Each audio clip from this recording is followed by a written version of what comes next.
Bitcoin, along with the rest of the market, is crashing. I am not a stock expert. I'm not an investment analyst. And why is Bitcoin crashing? That's what I asked.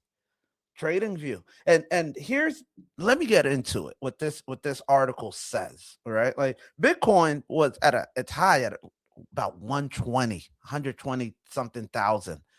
As of yesterday, it went to 60,000. You see here, it was 123 in October. Right now it's at 66. But why? What's going on? And here is my frustration with Bitcoin. Here's my frustration with investing. Here's why I say you have to get into entrepreneurship. You have to do things that you control the outcomes, or at least control as much as you can, because I'll spare you with all of this. But here's the problem here. The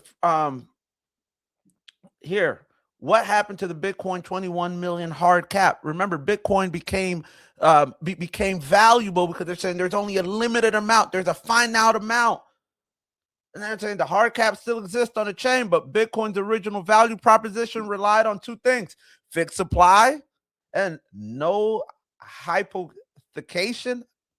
Hypothecation? I think that's how you, right? Whatever. But more importantly, here's where I really did not like. I think it's actually this bottom part here, the 6-layer Bitcoin problem, BTC problem.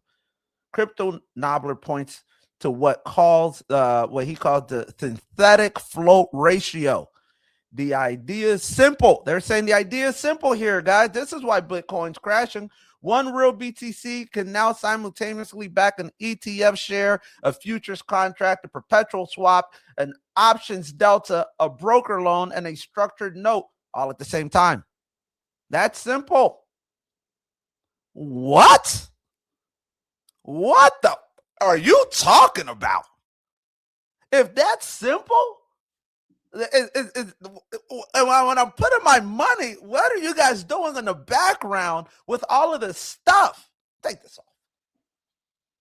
This is what I don't like about the investment cycle. You don't control what's going on. You don't even know the rules of the game that are being played. The reality is that these investment cycles are so complex, so convoluted. They get one simple thing as, hey, there's a digital coin that people want to trade with each other. They find value because it's anonymous. You whatever. You can't track it. What do? Now they make it trackable. Bom dia, Mr. Fireball 619. Como está, Jorge? Estamos bem? Estamos bom? But they get these things that we understood. Then they put perpetual swaps, delta options, and structured notes on them. And then they sell them to you. Makes absolutely no sense. And now they're selling it because it's over leveraged calls that are being, I guess, I don't know. That's my professional advice to you, is that we don't know what's going on. People are buying, people are selling, but the real losers are the everyday mom and pop guys like you and I. But here's my thought. Am I buying more Bitcoin? Yes, I am. I bought at 65. I waited to see how low it got to 60, started coming back up. I bought at 65. So you could clock that for the February 6th. We'll see how it turns out in the future. If that was a good mistake or a bad mistake or a good decision. And if it goes a little bit higher, 65, 75, maybe I'll buy at 73, 75 again, just trending up. Hopefully we hit the bottom. I thought that somebody was saying that we can get as low as 38. That would be detrimental. That would be crippling to the economy. So we'll just see. But when everybody is panicking, that's when you should be greedy. When everybody is running away, that's when you should run towards. If you can't have the herd mentality, guys.